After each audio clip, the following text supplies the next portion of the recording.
అందరికీ నమస్కారములు. మీరు బాగుంటే మేము బాగున్నట్లే.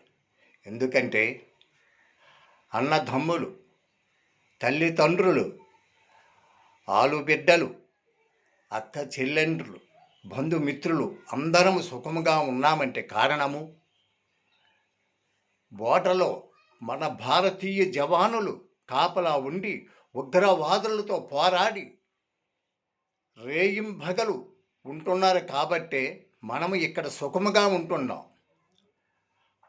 ఆ జవానులకు మనం చేసేదేముంది? అందరము కలిసి భగవంతుని ప్రార్థిద్దాం.